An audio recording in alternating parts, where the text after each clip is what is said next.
Kabalikan o kaibigan, maaasahan kailanman, di iyong malalapitan.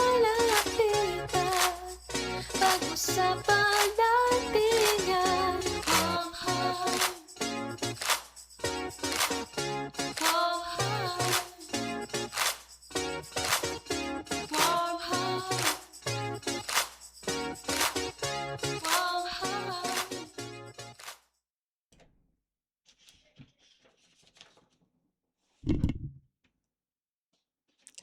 Magandang araw po sa ating mga tagapakinig at taga-subaybay dito sa Radyo Pilipinas World Service. Narito na naman po tayo sa isang edisyon ng programang Warm Heart kung saan ating pinapalaganap ang ating mental health awareness at education. Ako pa rin po ang inyong lingkod, Rizel Nanyong. Kasalukuyan po tayo napapanood sa ating official Facebook page ng Radyo Pilipinas World Service. Paki-follow na lang din po ang aming FB page para sa live po ninyong masusubaybayan ang aming mga programa dito sa Himpilan. Bukod sa Facebook page, maaari po ninyo kaming mapanood sa aming YouTube channel na Radyo Pilipinas World Service via replays and re-uploads para pwede po ninyong balikan ang aming mga episode. Meron din po tayong mga audio live streaming sa pamamagitan ng Evox PBS Receiver app. Paano ito ma-access? Magtungo lamang sa Google Play Store para sa mga gumagamit ng Android phones at App Store naman para sa iPhone users. Kapag na-download na ninyo ang app, hanapin lamang ang aming logo na nakikita ninyo sa likod ng aming screen. Sa aking likod pala, na Radyo Pilipinas World Service upang live na live po ninyong mapakinggan ang aming programang Warm Heart. At sa pagpapalawak ng ating reach na ibalik na natin sa shortwave radio ang Radyo Pilipinas World Service, ito ay naging posible sa pagtutulungan ng ating mother agency na Presidential Broadcast Service at United States Agency for Global Media o USAGM. Ang ating programang Warm Heart ay napapakinggan tuwing Lunes na madaling araw oras dito sa Pilipinas sa mga sumusunod na shortwave frequencies: 9.920 MHz, 12.120 MHz at 15.190 MHz. At syempre, hindi natin pwedeng kalimutan ang ating replays sa ating katabing estasyon na Radyo Magazine 1278 kHz. At live po tayong napapakinggan sa ating katabing stasyon din, The Capital FM na 104.3. Ang ating katabing himpilan naman, balik tayo sa Radyo Magazine na every Saturday and Sunday po yan mula 1:00 hanggang 2:00 ng hapon ang ating replays. Bali mga ka-Warm Heart, dediretso na po tayo sa ating mga interview. So magkakaroon lang po tayo ng trigger warning kasi sensitive po itong topic natin para sa ating mga nanonood at nakikinig ngayong araw. Dahil po ito, kung matatandaan po ninyo noong mga nakalipas na 2 months, nagkaroon po or naiulat na meron tayong shooting incident sa Tacloban. At nitong Martes naman po, August 18, isa na naman pong shooting incident sa Zamboanga. Nakakalungkot isipin na may mga kabataan na katulad ng mga high school, mga secondary na mga estudyante natin ang nakakagawa ng ganitong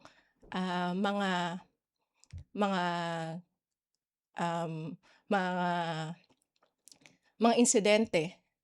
So sa ating unang bahagi po ng ating talakayan, ating alamin po ano yung mga karaniwang sintomas na nakaka-experience, hindi lamang po dun sa gumawa nito, kundi yung sa biktima, sa mga taong nakapaligid sa kanila ng kanilang teachers, kaeskwela, classmates, schoolmates, maging sa mga pamilya ng biktima.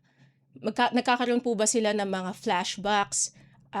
flashbacks, hypervigilance po ba sila, o nagkakaroon sila ng mga insomnia na mismong nagiging normal na tugon ng isang marahas na insidente. So, paano po ba tayo nakakatulong sa kanila bilang mga nakakatanda? At paano ito nakakaapekto sa kanilang pang-araw-araw na kabuhayan? Ngayon, makakasama po natin live via Zoom ang ating psychologist and psychometrician ng Alaya Psychological Services na si Dr. Kenneth Lloyd M. Kamaklang upang bigyan tayo ng linaw at gabay sa pag-intindi sa usaping mental health well-being. Doc Kenneth, good morning po and blessed Sunday po. Good morning, Drizel. Good morning sa ating mga tagapakinig sa Radyo Pilipinas World Service at dito sa programa natin na Warm Heart. Isang magandang araw po sa ating lahat. Yes po. Doc, bali, bago tayo mag-start dun sa interview, sa mga naiulat nung 2 months ago sa Zamboanga, sa naiulat din recently sa nangyari din sa Tacloban, Tacloban and then eto recently sa Zamboanga, ano po kayong mga masasabi nating direktang nakakaranas ng yung mga sa biktima na nakaranas po o yung mga nakasaksi dun sa incident na yon, sa shooting incident na yon, ang posibleng maging epekto nila sa psychological and emotional well-being po nila? Oo, salamat, Drizel. Nakakalungkot yung mga nabalitaan natin sa telebisyon tungkol Mm, sa mga recent na mga shooting incident. Masasabi natin na ang school shooting incident na ito ay isang potentially traumatic experience talaga. Dahil hindi lamang ito simpleng nakakatakot na pangyayari para sa mga bata. Actually, hindi nga lang din para sa mga bata kundi even dun sa mga staff or personnel na naandun sa insidente na iyon. May element ito ng matinding takot, may element din ng threat sa kanilang buhay, kawalan ng control, at even pagkawala ng sense of safety nila. Lalo pa na itinuturing natin ang paaralan na isang lugar na dapat ay sana ay ligtas para sa mga bata. Maaaring magkaroon ang bata ng matinding takot, anxiety, pagiging alerto o yung hypervigilance nabanggit mo nga kanina, Drizel, mm. ano? Yes po. Even nightmares, hirap sa pagtulog, at hirap sa pag-concentrate. Now, ang kaibahan nito sa ordinaryong stress ay yung lalim at lawak ng epekto sa sense of safety ng mga bata. Kasi sa ordinaryong stress kasi, Drizel, Mm, na-experience ito ng mga bata dahil halimbawa sa exam or sa conflict sa kanilang mga kaklase. At kadalasan ay nakakabalik naman ang mga bata sa normal pagkatapos sila ma-experience yung stressor. Pero dito kasi sa trauma na ito, maaaring pati yung mga dating ordinaryong bagay katulad ng pagpasok sa classroom, yung tunog ng mga malalakas na bagay o even yung pagiging malayo nila sa kanilang mga magulang ay maging trigger ng matinding pagkatakot sa kanila. Pero mahalagang sabihin din natin at mahalagang, pagnilayan din natin na hindi lahat ng bata mm, na nakaranas ng traumatic event ay automatic magkakaroon agad ng PTSD. mm, So nagkaroon din kasi ako ng mga handle na mga cases sa aking clinical practice na may mga, traumatic experiences pero hindi naman automatic meron na agad silang post-traumatic stress disorder. Dahil maraming mga bata ang nakakabawi, agad lalo na kapag meron silang strong support system katulad ng pamilya, kamag-anak, yung kanilang social circle at, may ilan din kasi mga bata na may strong or ligtas or mas ligtas na environment, 'yan. Doc Kenneth, paano po naiiba ito since nasabi niyo nga po hindi po agad nagkakaroon ng post-traumatic, syndrome yung isang stress, yung isang estudyante na nakaranas nito. So, paano po ito, naiiba sa mga trauma like dun sa mga bullying, 'di ba meron din po 'to yung iba nga po nag-uumpisa sa bullying, eh. Then yung mga influence Mm. po sa iba. So, paano po ito nakakaiba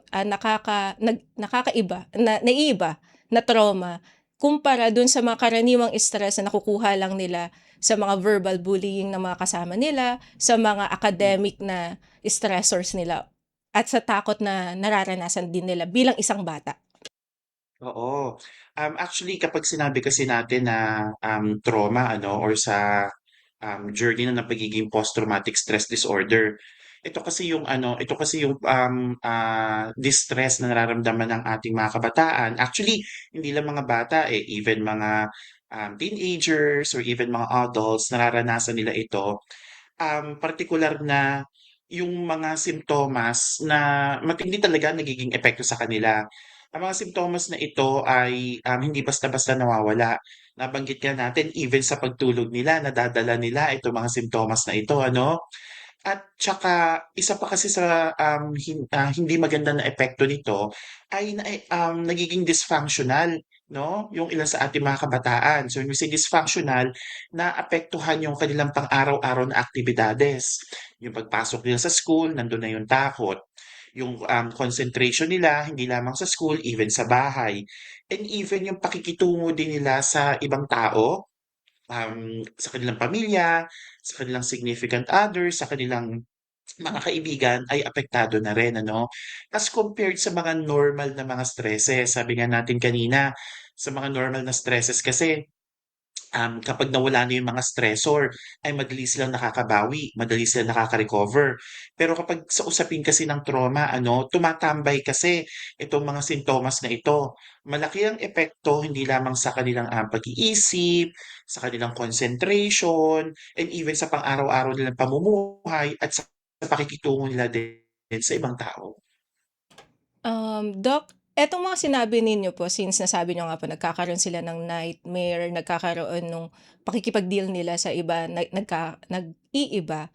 So bilang po yung mga teachers, mga nakakatanda, family, ano po yung mga karaniwang malinaw na sintomas o senyales na pwede nating sabihin na, okay, etong batang 'to, nagma-manifest na siya ng nama-manifest niya na yung traumatic experience niya, yung traumatic na naranasan niya.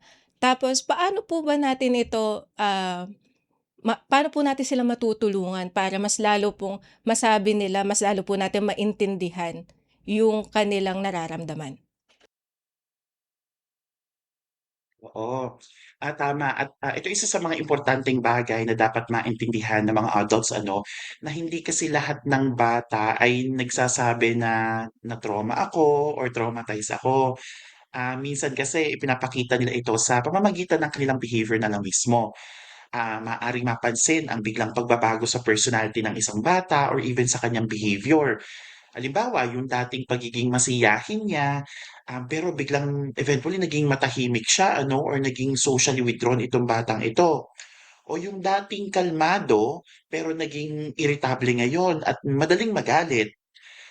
Kailangan din nating bantayan ano, since itong mga senyales na ito ano, kailangan din nating bantayan yung pagbabago sa pattern ng kanilang tulog. Even sa kanilang pagkain, yung mga nightmares, even yung pagbaba ng academic performance, Mm. difficulty sa pag-concentrate nila, hindi lamang sa school, even sa mga pang-araw-araw nilang ginagawa. Makikitaan din natin na minsan nagiging hesitant sila or worried sila or anxious sila sa pagpasok sa school. And even yung pag-iwas sa kanilang mga kaibigan. Yung iba namang mga kabataan, since nakakaranas na nga sila ng mga traumatic symptoms, nagiging unusually clingy sila sa kanilang mga magulang o even yung pagiging, masyado nilang alerto ngayon sa kanilang paligid na dati naman ay hindi naman nila, nararanasan ano. So, talagang mahalagang tingnan natin hindi lamang, yung pamamaraan ng kanilang pag-iisip, even talaga yung behavior nila 'no. Hindi kailangan may isang specific symptom para masabing nahihirapan na agad siya. Ang pattern at ang persistence ng mga pagbabago ay mahalaga din naman talaga nating tingnan. At, isa sa mga magandang pamamaraan para matulungan natin ang mga bata ay maiparamdam natin sa kanila na sila ay ligtas. That's number one. Mm. Number two ay maiparamdam natin sila na naiintindihan natin kung bakit nila nararamdaman iyon. Kasi ang pinakaayaw kasi nating mangyari ay ma-invalidate natin sila, yung nararamdaman nila, maisip nila o maramdaman nila na hindi ako naiintindihan ng magulang ko, hindi ako naintindihan ng mga teacher ko kung bakit ako natatakot, baka isipin ng magulang ko or ng teacher ko na nag-iinarte lamang ako, ano. So sa mga clients na na-handle ko, lagi ko yung pinapaintindi sa mga magulang na we need to ensure na maiparamdam hindi lamang maipa-realize ano, kundi Mm. maiparamdam natin sa mga bata na sila ay ligtas at naiintindihan natin ang kanilang sitwasyon and most of all, tayo bilang mga magulang or support system are there and will always be there sa journey ng kanilang healing or recovery. Siguro Doc Kenneth, follow-up ko lang. Bilang, mga teachers po sa ating mga paaralan or even yung sa mga guidance counselor po and bilang Yes po. nakakatanda rin, paano po natin yung magandang approach sa bata para mag-open up na po sila? Say, for example, dun po sa mga estudyanteng nandun po sa insidenteng yun. Yung balikan po natin yung sa Zamboanga na kung saan, Mm, naka-live pa nga daw po according sa mga news yung mm. pag-shoot nung isang bata, yung mga estudyante pong nandun, paano po yung magandang approach sa kanila para malaman po natin na we need a medical intervention or psychological intervention dito? Mm. Magandang katanungan 'yan ano. Hmm, As far as approach is concerned, we need to be very sensitive ano, sa pag-approach sa mga bata. May mga bata kasi na hindi komportable na mag-open up agad. May mga bata na hindi komportable na ikuwento uli yung mga nangyari. Actually, medyo delikado nga yun sa ilan sa mga bata, na ipakuwento uli natin sa kanila yung nangyari. mm, Kasi baka mag-activate na naman o ma-trigger na naman yung mapait na naging alaala ng kanilang naging karanasan. Kaya as much as possible ay iiwasan natin na ipa-recall natin sa kanila, ipalahad or ipakuwento natin sa kanila yung mga nangyaring traumatic experience ano. So, ang pinakamagandang approach na ating, magagawa sa mga bata ay number one, talagang iparamdam natin sa kanila na sila ay ligtas. mm, Kasi yun yung isa sa mga assurance na gusto nilang maramdaman, na sila ay ligtas, na hindi na nila muli mararamdaman o mararanasan yung traumatic experience na iyon dahil nandito na yung ating presensya, na andito na tayo para sa kanila at, naiintindihan natin, sila ano. Kaya hindi magandang, approach na sisimulan natin yung conversation sa mga bata na, "Utoy, puwede mo bang ikuwento sa akin kung ano nangyari para matulungan kita?" O kaya, "Ining, puwede mo bang ilahad sa akin ano ba yung, um, nangyari nung umagang iyon, in specific ano, para mas mm. maintindihan kita." Kasi magiging very, distressing yun para sa mga bata ano. So, ah sa mga bata na hindi pa ready mag-open, hindi pa ready magkuwento, we need to acknowledge that. We need to honor that. We need to accept that, 'no? Kailangan nating tanggapin na may mga batang hindi pa ready mag-open up.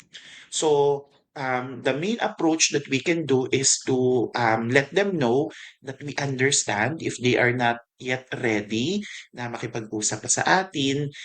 We need to let them know and let them feel na it's okay if they are not yet, ready to open up yung kanilang mga nararamdaman. We just need to tell them na, "Utoy or ining or anak, if in case man na, ready ka na mag-open up kay nanay or kay tatay regarding sa nararamdaman mo, ay nandito lamang ako and I will make myself available for you."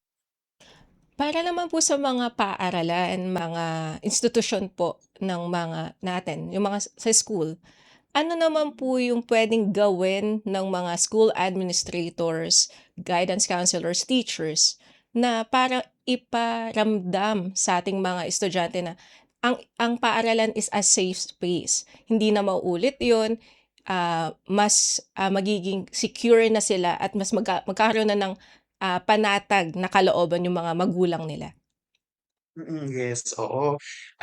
Maganda ulit katanungan niyan, Drizel, ano, kasi sabi nga natin kanina sa unang bahagi ng ating, talakayan ano na, inaasahan talaga natin na ang paaralan ay makakapag-provide ng isang, ligtas ano na lugar para sa mga bata dahil itinuturing natin ito bilang kanilang pangalawang tahanan.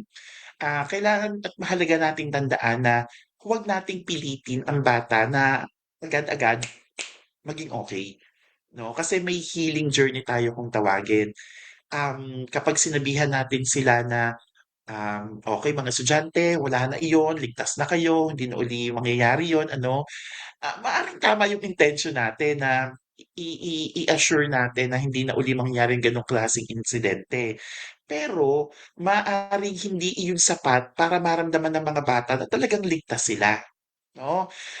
mas magandang sabihin ano natin sa mga bata na naiintindihan natin kung bakit sila natatakot at nandito tayo para tulungan sila na, maging ligtas araw-araw 'no. Kailangan nating maibalik yung sense of safety, hindi lamang sa salita kundi sa mga consistent actions natin bilang mga teacher, bilang mga guidance counselor or school administrators. At dapat malinaw ano sa mga bata kung ano ang mga safety procedures ng school. Sino yung mga adults sa school na maaari nilang lapitan in case magkakaroon sila ng mga traumatic episodes ano at ano yung mga pwede nilang gawin kapag natatakot sila. Mahalaga rin Drizzle ano, yung konsepto ng gradual return. 'Pag sinabi nating gradual return, yung paunti-unti nating silang ibabalik sa school. Kasi hindi naman kailangan biglang ibalik ang mga bata sa buong routine kung hindi pa naman talaga niya kaya. May mga bata kasi na oo, mabilis silang nakaka-recover, masabi natin, at mabilis silang nakakabalik sa kanilang normal academic or school routine. Pero meron din kasi mga bata na hindi ganoon magiging madali yun para sa kanila. So, maaaring magkaroon ng adjustment habang unti-unting ibinabalik yung confidence ng mga bata. And siguro higit sa lahat, ano, hindi natin dapat sabihin na kailangan niyang makalimot doon sa nangyaring insidente kasi magiging mahirap or imposibleng makalimutan nila yung nangyaring insidente na iyon. Ang pinaka-goal natin dito ay matulungan natin ang mga bata na makarating sa punto kung saan, oo, naaalala pa niya yung mga nangyari pero hindi na ito kumokontrol sa kanilang pang-araw-araw na pamumuhay. Doc Kenneth, 'di ba po sa mga nangyaring incident, it was inspired by online games. Bilang psychologist po and clinical practitioner, meron po ba kayong mga na-encounter na patients na ganito din po, influence ng kanilang paglalaro online, nakikita online, napapanood online, at paano po ito nakakaapekto sa mga kanilang psychological and mental well-being po? Oo. Yes, Drizzle, may mga na-handle na rin ako mga cases. Actually, hindi lang trauma-related cases, ano, yung iba ay behavior-related cases na naa-adapt nila yung mga behavior, yung mga asal, yung mga aggression, yung pagiging mga impulsive sa mga laro na kanilang nilalaro online, ano. Nakikita nila na um, napaka-entertaining para sa kanila ano, na gawin yung mga aggressive behavior na yon. And at the same time, hindi lamang entertaining, nandun kasi yung aspeto ng curiosity. Ano, na what if gawin ko ito? What if ako ang gumawa nitong aggressive behavior na ito? Lalo pa sa ilang mga kabataan na hindi pa nila nire-realize yung consequence or legal o yung mga consequences at impact ng kanilang magiging behavior or kanilang magiging action sa ibang tao. Kumbaga, ang naiisip nila ay kung papaano itong mga bagay na ito makaka-entertain sa kanila or makaka-fulfill ng kanilang curiosity. Kaya delikado itong mga sitwasyon na ito ano kasi ang pinakaayaw talaga nating mangyari ay makasakit sila ng ibang tao at katulad nga nitong mga insidenteng ito ano ay maka-lead o humantong pa na may mga taong nababawian ng buhay. So, kailangan talaga ano ng proper guidance sa mga bata kung papaano responsibly gagamitin ang internet, kung papaano responsibly ano ang kanilang pamaraan ng paglalaro and to make them realize the consequences of their actions. Mahirap kasi na automatic ay ilayo natin agad-agad, immediately, Mm. ang access ng mga bata sa internet, ano. Kasi masasabi natin na mga kabataan natin ngayon ay mga digital natives na, ano. Um, pero ang epektibo na pwede natin magawa kahit sila ay exposed pa rin sa internet is to monitor their use, to always remind them about responsible use of social media and gaming, and also to make them realize the consequences of every action sa kanilang ginagawa. Doc, follow-up. Follow-up lang na question po is, paano po yung 'Di ba po sa social media nakikita natin yung mga reels, yung mga videos, mga post po about dun sa mga nangyari. Since kahit hindi pa po kahit madami na po nate-take down, nandun pa rin po yung mga videos and reels. So paano po ito magiging paulit-ulit na traumatic, experience dun sa mga nakakanood, mga nakakabasa po nung mga ganong insidente? Oo. So, as long as napapanood ito ng mga bata Hmm, or even kahit actually hindi mga bata, even yung mga adults ano, as long as may exposure pa rin sila, visual exposure pa rin sila doon sa nangyaring insidente, ay patuloy pa rin kasi yung magpapaalala sa kanila nung nangyaring insidente at yung naramdaman nila ano, habang nandun sa insidente na iyon, 'no. Um, Kaya magiging mahirap para sa magiging therapeutic journey ng bata kung patuloy pa rin natin silang ine-expose sa ganyang mga uri ng stimulus. Actually, hindi nga lamang sa mga panoorin ano, minsan sa mga nababasa nila or minsan sa mga conversations na kanilang naririnig. For example, may isang individual or may isang bata actually ito na, hmm, may case ako na ganito. mm. May isang bata na nagkaroon ng traumatic experience. Tapos, nandun yung willingness talaga ng bata na mag-heal, maka-recover, mas ma-manage yung kanyang, mental health kahit, nandun yung mabait na alaala. Pero ang nagiging mahirap para sa kanyang therapeutic journey ay yung, katotohanang hindi nawawala sa bahay na paulit-ulit pag-usapan yung nangyari. 'No, na paulit-ulit na naririnig niya yung nangyaring traumatic experience, na paulit-ulit siyang natatanong, about dun sa hindi magandang alaala or karanasan na naranasan niya doon sa insidenteng iyon, 'no? Kaya nga, magiging mahirap para sa therapeutic journey or sa healing journey ng bata or kahit sinong individual na may mga ganitong klaseng trauma na paulit-ulit natin silang ine-expose, not only visual exposure, but even sa mga bagay na kanilang nakikita or sa mga conversations na kanilang naririnig na nagpapaalala ng hindi magandang karanasan na kanilang naranasan. Doc, bale po sa process of healing, dun naman tayo sa healing nila, sa journey ng healing. Gaano po kahalaga yung pagbabalik natin ng routine para po sa mga, biktima o mga nakasaksi nung insidenteng marahas na insidente na yun? Like, paano po natin maibabalik yung mga recreational activities, yung mga dati nilang nagustuhan before the incident happened? Oo. Number one, hindi natin dapat pilitin ang mga bata na agad-agad, 'no, ay maibalik yung kanilang routine.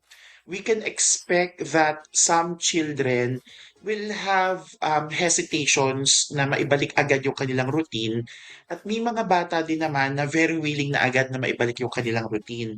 So, we need to, understand na it will really take time and, journey talaga ano para maibalik nila yung normal routine nila.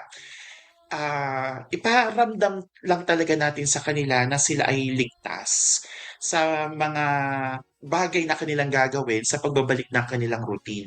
Kasi ang pinakaayaw kasi nating mangyari dito ay magkaroon sila ng hesitation, magkaroon sila ng worry, takot or pangamba na kapag ibinalik nila yung kanilang normal routine ay maranasan nila uli yung naging traumatic experience or kapag ibinalik nila ang kanilang normal routine ay baka wala sila makasama sa kanilang journey sa pagbabalik ng kanilang mga routine na iyon, ano. So, we need to let them feel that sense of safety. We need to let them feel that we are there, for them, with them, and we need to let them feel na, um ah, yung mga traumatic experience na iyon ano, ay hindi na muling mangyayari dahil eto tayo bilang pamilya nila, bilang, significant others nila, bilang teachers nila, ay kasama nila para maibalik yung, dating, kinagawian or mga activities na kanilang ginagawa. Doc, sa ganitong insidente, sa ganitong uri ng insidente, syempre hindi lamang po mga bata yung naapektuhan. paano po natin mabibigyan ng payo or guidance naman yung mga teachers, mga pamilya, nanay, tatay, mga kapatid nung mga biktima na nakaranas nitong insidenteng ito? Isang magandang katanungan 'yan kasi hindi lang kasi yung mga bata ang kailangan nating din tingnan pagdating sa aspeto ng mga traumatic experience na ito. Even yung mga adults ano, even yung mga adults, yung mga school personnel, even yung mga magulang ay dapat din nating tingnan. Sa aspeto kasi, Drisel, ng trauma, hindi lamang yung biktima ang nato-trauma. Even yung mga eyewitnesses or yung mga nakakita ng insidente ay nato-trauma din. At actually, minsan nga mas matindi pa yung trauma ng mga nakakasaksi eh, or yung mga individual na na-expose dyan sa mga aspeto na iyan. So, sa mga parents, sa mga guardian, o sa mga support system na nakakaranas din ng mga distresses na ito, ano, ay kailangan din nilang, kumbaga ay isipin na at the end of the day ay meron din silang personal mental health. Oo, nandun yung intention nila na tumulong, gabayan, samahan ang mga bata sa journey nila towards healing. Pero at the end of the day, isipin din nila na meron din silang mental health. Kasi baka naman nandun yung buhos ng kanilang pagmamahal, paggabay, assistance sa mga bata. Pero sila naman tong nauubos. Ano? Sila naman tong nauubos on the inside. So, maraming mga pamamaraan para matulungan natin ang mga adults. So, siyempre, nandiyan na rin yung support system natin. Then, kung tawagin, ano, kapwa nila magulang, kapwa nila administrator, kapwa nila mga guro. And also, kami, mga mental health professional, pwede silang lumapit sa amin. Pwede silang magkonsulta sa amin. They can seek help to mental health professionals, psychologists, psychiatrists, and guidance counselor, ano? Gano'n din ang maipapayo ko sa mga magulang kung nakikitaan na talaga natin na severe na yung case ng mga bata sa trauma. And actually, gusto ko lang ding i-reiterate, ano, hindi natin kailangang hintayin na makitang malala na ang sitwasyon ng isang bata bago natin i-refer sa mga mental health professional. If we can see na talagang may mga simptomas na, if we can see na may mga manifestation na nakakaapekto na sa mental health ng mga bata, and even tayo bilang adults, seek help, no? Because asking for help is a sign of strength, no? Hindi natin kailangang hintayin na maging malala ang sitwasyon bago tayo humingi ng tulong kasi ayaw natin magsisi bago mahuli ang lahat. Okay. Bale panghuling katanungan ko lamang po ito, Doc Kenneth. Sa mas malawak na perspective naman po, sa mga nangyari, paano po ang dapat na maging modelo ng isang paaralan, ng pamahalaan, para maiwasan na po natin na magkaroon ng ganito pa ulit na traumatic events? At gaano po kahalaga ang magkaroon ng psychological service sa loob ng isang institusyon o paaralan? Oo. Actually mahalaga ang role na gagampanan, ng, pamahalaan at ng, paaralan ano, para ma-maintain yung safety and security ng mga bata. So, siyempre nandiyan yung mga, normal na mga safety and security check na ginagawa ng mga security guards, ng mga staff, ng mga school, and actually even teachers can also do safety and security check. And ipa-realize lang natin sa mga bata na kaya natin ginagawa iyon ay hindi dahil sa nagdududa tayo sa kanila, kundi gusto lang natin masiguro yung safety and security ano ng mga bata. Now, sa usapin naman tungkol sa mental health, mahalaga na mayroong mental health program ano sa bawat mga paaralan, sa bawat institusyon. In-line na rin yan sa mental health law natin dito sa Pilipinas. Kaya nagpapasalamat tayo sa gobyerno, sa pamahalaan, sa mga nagtakda ng batas na binibigyan pahalaga talaga yung aspeto ng mental health dito sa Pilipinas. Hindi lamang para sa mga adults, kundi para sa mga bata. Ang mga paaralan ay dapat ay may solid, structured, systematic na mental health program. At hindi lamang mental health program, dapat meron ding presence or assistance ng mga mental health professional. Kasi at the end of the day, may mga situations kasi na kailangan na ng referral sa mga mental health professional. At yeah, magtutulong-tulong tayo ano, kumbaga magkakaroon tayo ng alliance kasi hindi lang naman dapat nating iasa sa pamahalaan, Mm. hindi lang naman dapat natin iasa sa paaralan. Kasi ang safety naman ng mga bata hindi naman nagsisimula yan sa gate kung kailan sila chine-check ng kanilang mga gamit. Nagsisimula ang safety ng mga bata mula sa bahay hanggang sa journey nila pagpasok ng paaralan. Ayan. Mga ka-warm heart, stay tuned lang po muna tayo sa ating programa. Magbabalik po tayo. Sa ikalawang bahagi, makakasama pa rin po natin si Dr. Kenneth para naman po pag-usapan natin yung recent na topic and trending na work as an identity. Magbabalik po ang ating programa. Garantisadong solusyon at aksyon ang handog sa iyo ng Bagong Pilipinas Presidential Action Center. Sundin lang ang mga sumusunod para makakuha ng appointment. Para sa wala pang eGov.ph app account, panoorin ang video para malaman kung paano gumawa ng account. Kung meron ng account sa eGov.ph app, mag-login dito. Saka hanapin ang online registration tab para sa Bagong Pilipinas Presidential Action Center. Pindutin ito para makita ang available na government services. Piliin ang serbisyo na iyong kailangan mula sa listahan. I-upload ang requirements ng serbisyong kailangan mo. Pumili ng petsa at oras kung kailan nais pumunta sa Bagong Pilipinas Presidential Action Center. I-submit na ang iyong application at bigyan ng pagkakataon na ma-review ang iyong isinumiting requirements. Hintayin ang QR code para sa kumpirmasyon ng iyong schedule. Makakatanggap ka ng text message para malaman kung naaprubahan ito. Sakaling hindi ito maaprubahan, makakatanggap ka rin ng text message para ipaalam ang kulang na requirements sa kasubukang mag-register ulit. Kung nakatanggap na ng kumpirmasyon, maaari nang pumunta sa Bagong Pilipinas Presidential Action Center sa napiling schedule, dala ang QR code at ang mga isinumiteng requirements. Huwag kalimutang dumating sa itinakdang araw at oras ng iyong appointment. Pinapaalala rin na siguruhing may kumpirmadong schedule bago pumunta sa Bagong Pilipinas Presidential Action Center para maiwasang magpabalik-balik. Simple at user-friendly ang pagpapa-appointment dito. Kaya wag nang mangamba dahil sa Bagong Pilipinas Presidential Action Center, tulong ay Mabilis ang trivia, dagdag talino. Heto na ang Dagling Kaalaman. Alam nyo ba, kahit napakalakas ng isang bagyo, may partitong tahimik at kalmado. Ito ang tinatawag na mata ng bagyo.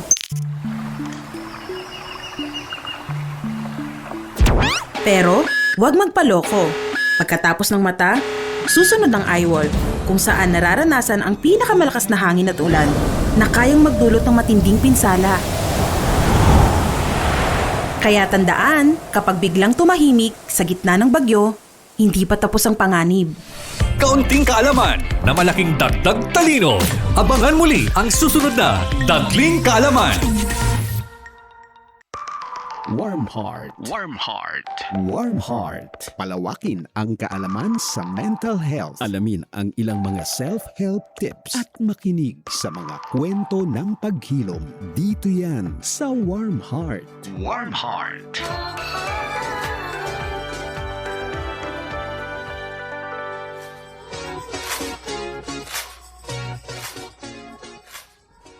At nagbabalik po ang programang Warm Heart. Kasama pa rin po natin si Dr. Kenneth Lloyd M. Maclang ng Aplaya Psychological Service. Nasa ikalawang bahagi na po tayo ng ating programa at ngayon po ang ating topic ay Work as Identity. Madalas natin itong naririnig, nababasa sa ating social media. Ano nga ba ito? Madalas rin po natin kasing naririnig yung na-promote lang, nakuha lang yung posisyon, nagbago na siya. Yung iba naman po, hindi na siya yung nakilala ko na dati mabait, ngayon nagbago na. Hindi na siya, ibang-iba na siya. Ngayon po, kailangan po nating malaman ang psychological behind of it na bakit nga ba minsan may ganitong tao? Minsan, nagbabago yung treatment, nagbabago yung personal na pagkatao nila. Epekto ba to dahil nagkakaroon na sila ng stress or burnout o nawawalan na sila ng identity as bilang sila dahil dun sa kanilang posisyon. So ngayon po nagbabalik po si Dr. Kenneth Maclang para po sa ating second na bahagi. Bakit nga, Doc Kenneth, bakit nga ba nagiging nagkakaroon ng ganitong self-identity crisis pagdating po sa workplace? At bakit minsan, pag tinatanong ka kung sino ka, minsan nababago na po. Hindi na po ikaw yung dating ikaw na nakilala ng mga nakakasama mo. Yes, thank you, Drizel, napakagandang paksa ng work and self-identity. Kasi marami talaga sa atin nakakaranas nito. At syempre binabati din natin yung mga ating tagapakinig, tagapanood na nasa field ng workforce. So bakit ba nagiging bahagi ng pagkakakilanlan ng isang individual or ng isang tao ang kanyang trabaho? Hindi kasi natin itatanggi na malaking bahagi ng ating buhay ang ating trabaho. Naglalaan talaga tayo ng maraming oras at marami sa atin talaga gumugugol ng maraming oras, maraming energy, ng ating attention sa ating mga profession. Kaya natural lamang na maging bahagi ito ng ating identity. Pero nagiging problematic siya kung masyado na tayong nilalamon o nalulunod sa ating identity na idinudugsong natin sa ating trabaho. Kapag sinasabi nga natin na teacher ako o kaya psychologist ako o kaya nurse ako or engineer ako, hindi lang actually natin sinasabi kung ano yung mga ginagawa natin o yung trabaho natin, no? Minsan kapag sinasabi natin yung mga salitang teacher ako, psychologist ako, or engineer ako, ganyan, kasama na rin actually doon ang mga values natin, yung skills natin, yung experiences natin, at saka pati na rin yung mga bagay na pinagmamalaki natin.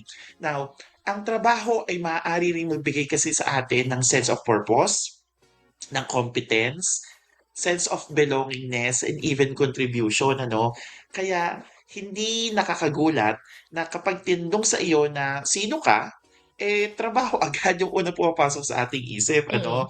Pero mahalaga nating tandaan na ang trabaho ay bahagi ng ating identity. Pero hindi dapat ito natin maging buong identity.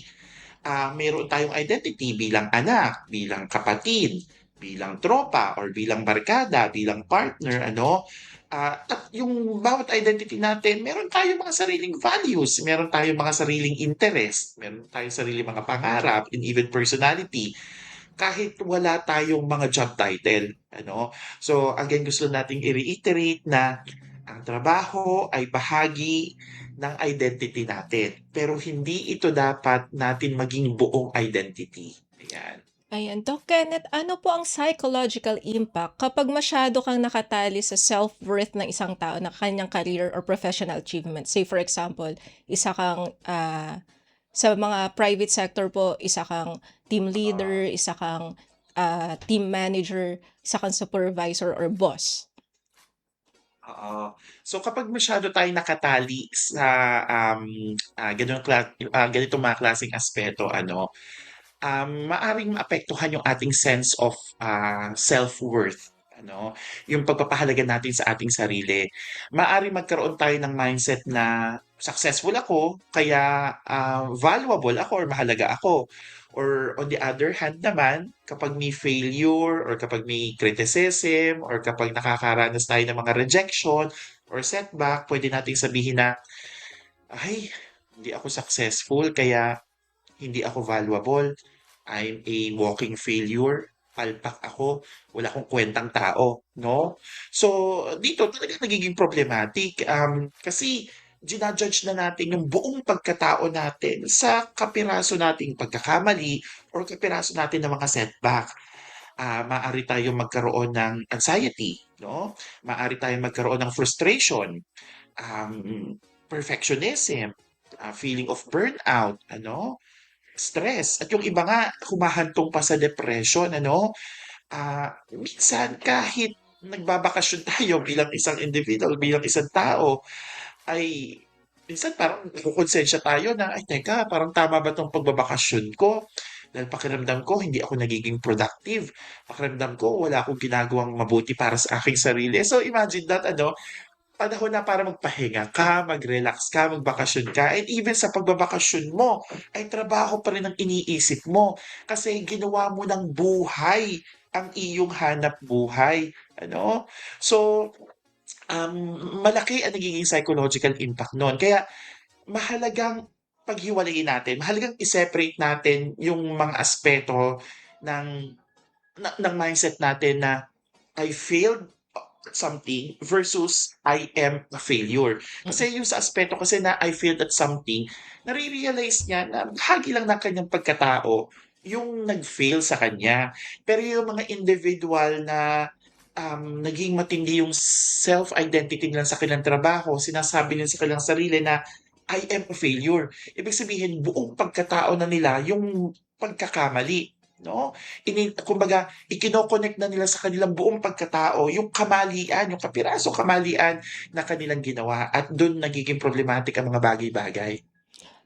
Doc, paano po natin malalaman kung nagiging healthy yung isang identity mo, yung nakikerry mo yung identity mo? Like kanina nga, nasabi nyo nga po, kahit bakasyon, work pa din. Paano po siya nalalaman po natin na healthy pa po yun? At paano po natin nalalaman kung medyo yung pagiging workaholic mo is nasasakop na yung pagiging buong pagkatao mo? Mm. Ang isang magandang tanong na pwede nating itanong sa ating sarili ay, kung mawawalan ba ako ng trabaho bukas, ano pa kaya ang matitira sa akin? Now, kung ang sagot natin dun sa tanong na yon ay still, kapag nawalan ako ng trabaho, may family ako, may friends ako, may hobbies ako, may values ako, meron akong mga interest, may mga bagay pa rin mahalaga sa akin, no? So malamang-lamang, mas diversified yung identity ng tao na yon. Pero kung ang sagot ng isang individual sa tanong na, kung mawawalan ba ako ng trabaho bukas, ano pa matitira sa akin? So kung ang sagot niya ay, wala na, hindi ko na alam kung sino ako, wala na akong kwenta, wala nang saysay ang pagkatao ko kasi wala na kasi akong silbi eh. Yun, doon nagiging problematic ang mga bagay-bagay. Doon natin masasabi na talagang sobra niyang inattach ang kanyang identity sa kanyang trabaho. Now, isa pang indicator ay kung gaano kalaki ang magiging epekto ng work events sa ating self-esteem. So halimbawa, normal lang na malungkot tayo kapag hindi tayo na-promote. Ano? That's a normal human reaction. Ano? Mm. Kasi syempre, naglaan tayo ng effort, naglaan tayo ng time, at syempre nandun yung ating pangarap at aspiration na promote. Excuse me. Pero kung ang hindi natin pagka-promote ay magiging dahilan para isipin natin na wala akong kwenta, no? I'm a walking failure, no? Ay mas malalim yung impact nun sa ating identity. Um, Healthy to be proud of your work. Unhealthy kapag kailangan mo maging successful sa trabaho para maramdaman mo na worthy ka. Ayun. Doc Kenneth, sa mga nangyayari po kasi ngayon, 'di ba, may iba ang bilis ng kanilang career growth, Oo. napo-promote na sila, ganyan. Yung iba naman nagreretiro. Paano po kaya 'to nagkakaroon ng malaking mental health problem?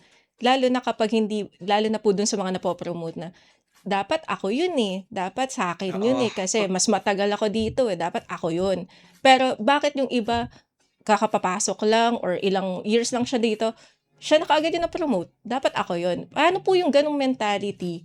Tapos paano po siya nagkakaroon ng problema na mas lalaki yun, lalo na pagka naisip niya na, okay, sige, since hindi ako na-appreciate dito, I'll just go to another company.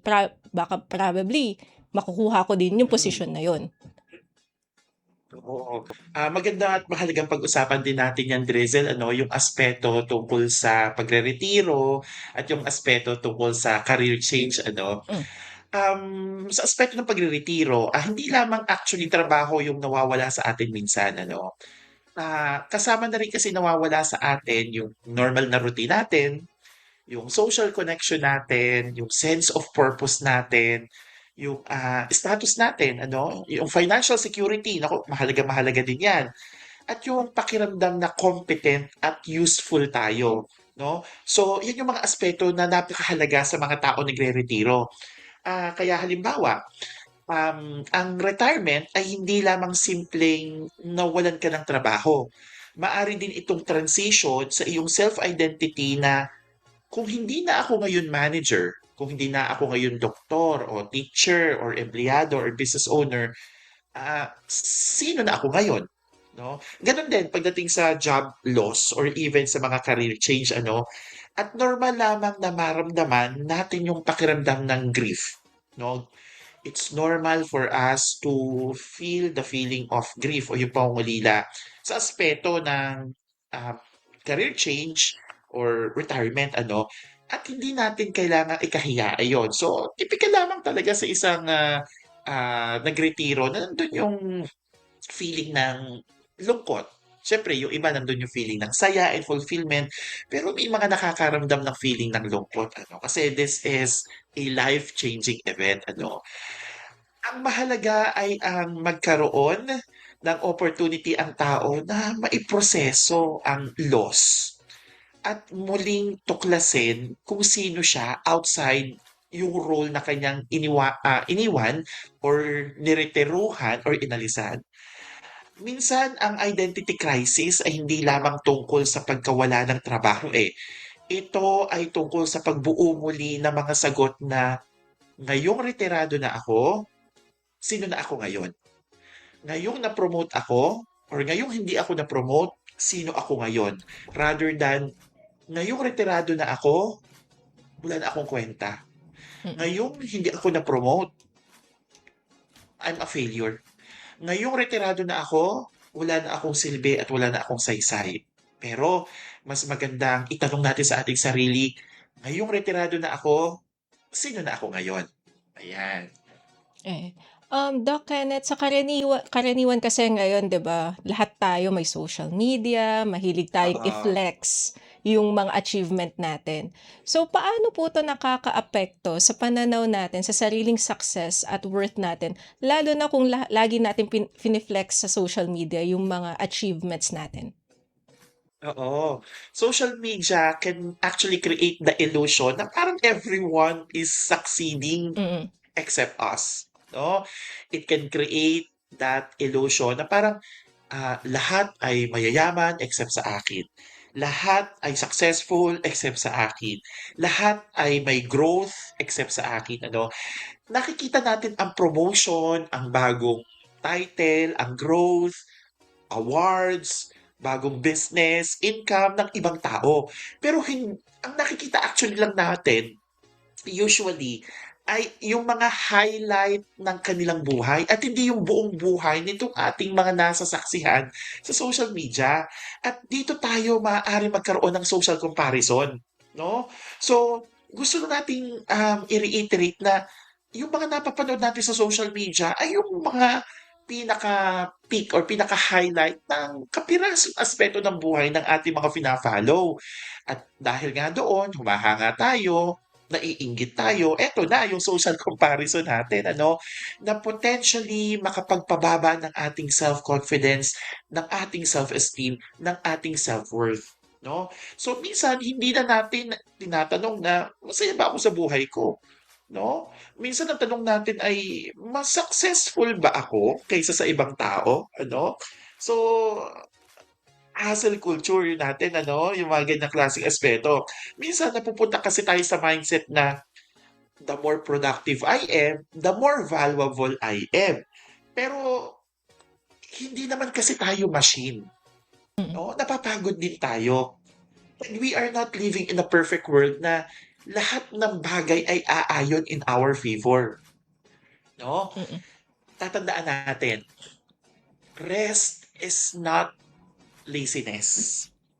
Having boundaries is not lack of ambition. And constantly achieving or not constantly achieving does not mean that we are falling behind. We need to remember that social media shows us other people's milestone, but we experience our own life in its own perspective and its entirety.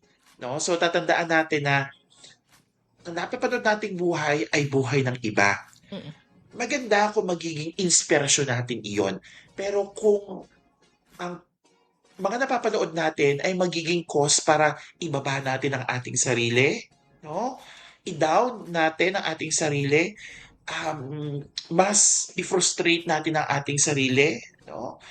Ah, doon tayo magkakaroon ng problema. Magiging problematic yun para sa atin. Kasi sabi ko nga, sa halip na maging inspirasyon natin yon to do more, to be more, to achieve more, ay lalo lang tayo na-frustrate, lalo lang tayo nanda-down, naapektuhan talaga yung ating mental health. Ayan. Doc Kenneth, ano po yung pwede ninyo pong maipapayo sa mga kabataang nagsisimula pa lamang po ng kanilang career sa pagbubuo ng pagiging professional identity nila na hindi kinakailangan na mag-iba sila once na nandito na po sila sa kanilang mga workplace? Oo, magandang katanungan yan, Drizel. Lalo pat marami nga mga kabataan ngayon na very eager, very enthusiastic sa pagbibuild ng kanilang career. Mm.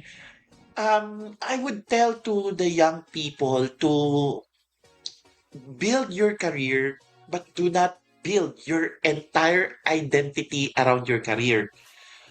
Be ambitious. Develop your skills, expand your horizon, take opportunities and be proud of your achievements. Pero habang binubuo mo ang iyong professional identity, buuin mo rin yung iyong personal identity, no? Huwag mong iiwanan 'yon. Kilalanin mo kung ano yung mga values mo, ano yung mga gusto mong gawin, kahit walang nakakakita, sino ba ang mga taong mahalaga sa iyo, ano ba yung mga bagay na nagbibigay sa iyo ng joy, ano yung klase ng mga taong gusto mong maging kahit walang job title, At huwag kang matakot sa mga career changes, Kasi iba kasing mga kabataan ngayon, Drizel, natatakot sila na maging palpak, Mm. yung kanilang first job, ano? Your first job does not have to define your entire life. Yes, first job is important kasi milestone yun eh. Yun yung kauna-unahang pagkakataon na ikaw ay hindi na estudyante, yun yung pagkakataon na ikaw ay naghahanap buhay na. Kumbaga, panibagong chapter na yun ng iyong buhay, Your job title can change.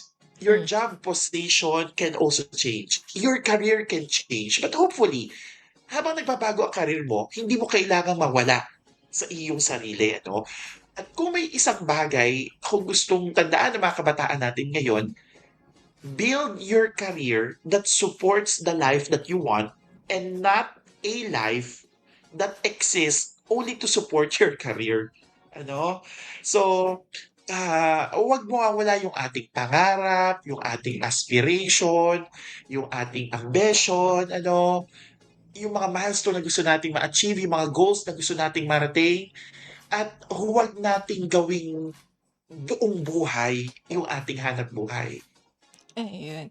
Doc Kenneth, bali panghuli na lamang po. Hingi na lang po sana ako ng mensahe para sa ating mga nanunood at nakikinig patungkol naman po sa mga naging topic natin, yung trauma healing process at saka yung work as identity para naman po malaman ng ating mga ka-warm heart po. At yung sa inyo pong shoutout din po para po sa Aplaya Services po.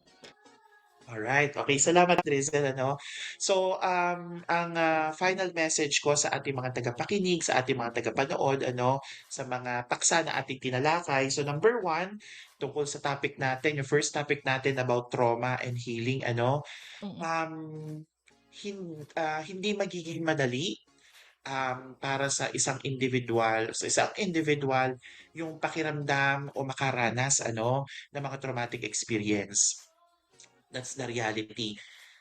Na nandyan yung distress, nandyan yung takot, nandyan yung pangamba, nandyan yung worry, Dahil sa mga naranasan nilang hindi magaganda mga karanasan o mga mapapait na karanasan na tumatambay sa kanilang inner self.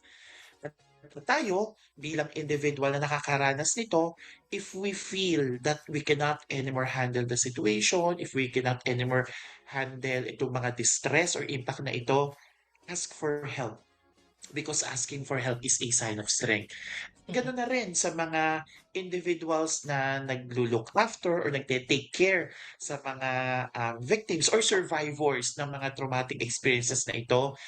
Tingnan din natin at i-assess din natin ang ating mental health ano, kasi papaano tayo magbibigay ng tulong at pagmamahal sa ibang tao kung mismong tayo ay nakakaranas din ng mga ganito.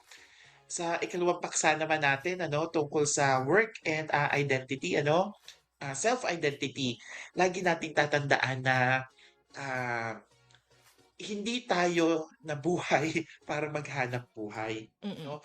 Bahagi lamang ng ating buhay ang ating hanap buhay. Bahagi lamang ng ating pagkatao ang ating hanap buhay at hindi ito ang ating buong pagkatao. Normal lamang na makaramdam tayo ng failures. Normal lamang na makaramdam tayo ng setbacks. Normal lamang na magkaroon tayo ng challenges ano sa ating professional career. But we need to remember na itong mga problems, setbacks at challenges na ito, this will make us or will help us to become a more matured or a more improved, not only a more matured and improved professional, but also a more matured and improved individual. Kaya kami bilang mental health professional, nandito lamang kami para suportahan kayo. At yun, magsha-shoutout na nga lang din pala ako, Miss Drizzle, Mm. mabilisan lamang Sige sana po. ano. So gusto lang sana naming i-promote sa aming clinic, Alaya Psychological Services, yung aming upcoming ano na webinar ano. So ito ay telemental health yung pinaka-topic ng aming webinar, napakaganda. So this is a very open sa mga mental health professional and practitioner at sa mga curious about sa telemental health kasi Miss Drizzle, pwede kasi nating gawin yung mga mental health consultation, psychotherapy sa tulong ng teleconferencing or telemental health ano.